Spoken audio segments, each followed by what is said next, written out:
Welcome to the brick house, and I wanted to take a minute and show you some of the things that we're doing here. This isn't exactly in the brick house that we're doing this remodeling project. It's actually on a little house that we have on the property that we use as a rental that my son and his wife and baby daughter are going to be living in. So my son and his wife have been living in it for a little while now and have just been living with the old cabinets that are probably as old as the house. But as you can see, we've replaced the flooring that we installed as Tarkett Grove Wood collection in Empire Oak / Shadow that we got from Menards.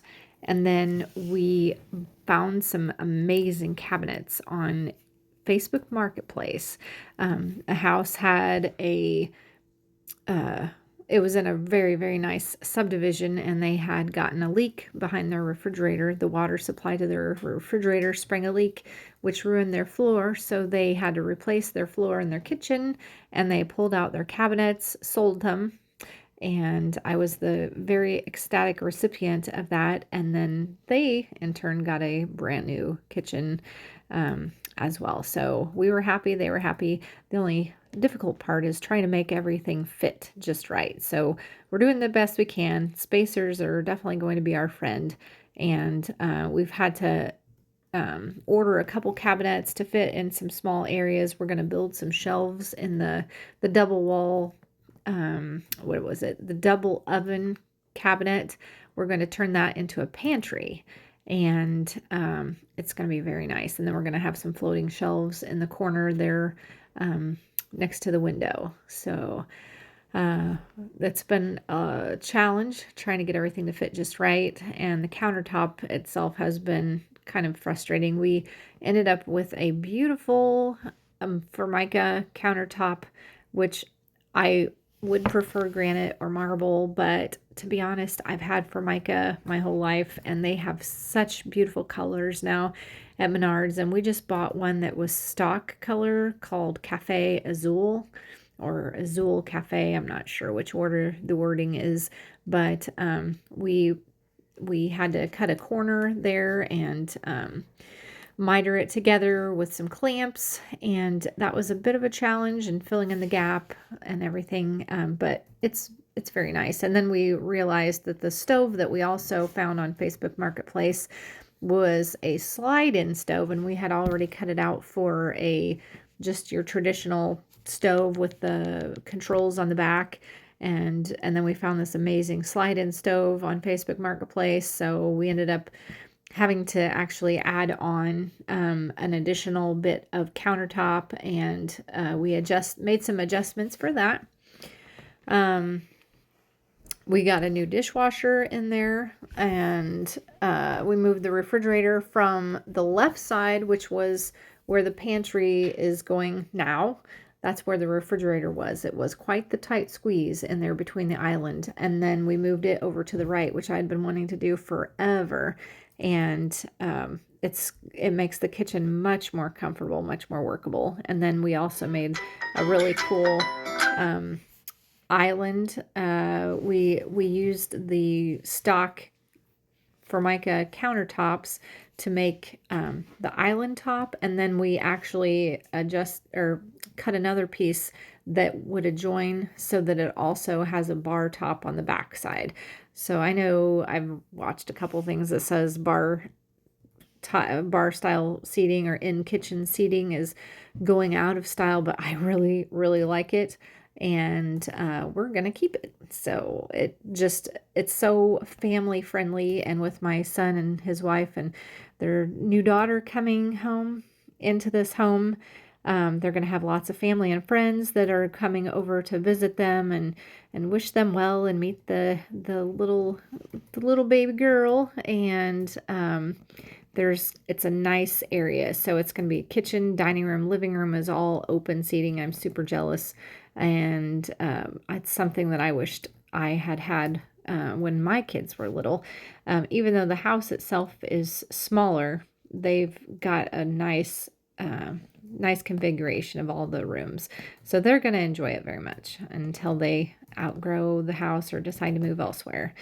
And then I will turn it back into a rental. But until then, it's my son and daughter-in-law and new grandbaby's place to live. So anyway, this is showing you the installation of the countertop. It was a little finicky flipping it over and getting the joint to meet up in the 10-minute time that the glue gives you. So that was somewhat frustrating, but it did turn out nicely. We had a little bit of a gap in the back that we found some caulk to match. It was like an adhesive color matched caulk for the countertop, and it helped to blend it in. Like I said, we are not professionals here, but I just wanted to show everybody what we have done, what you can do if you have a can-do attitude. And I'll go ahead and tell you some of the mistakes that we made as well. Some of the mistakes are that we thought we were following the instructions for the drop-in farmer's sink, and they had a little tab on the side that we traced and cut and didn't end up needing that tab.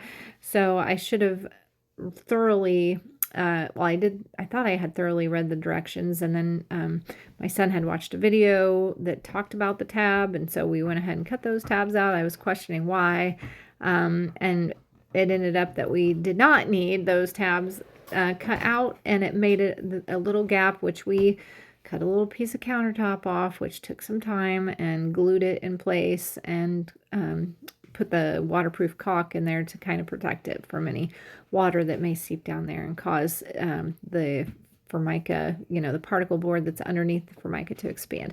We also made a mistake with the island. We cut it too short. We cut it the right amount. We cut it the right length, actually, but we ended up putting on a decorative end cap on, which sticks out a little bit farther than the edge of the countertop. I don't think most people would notice. I notice it, and it's just going to be what it is. And then, like I said, with the slide-in stove versus the freestanding stove, that was an adjustment that we had to make, and so there was a little bit of lines that you can see if you look closely.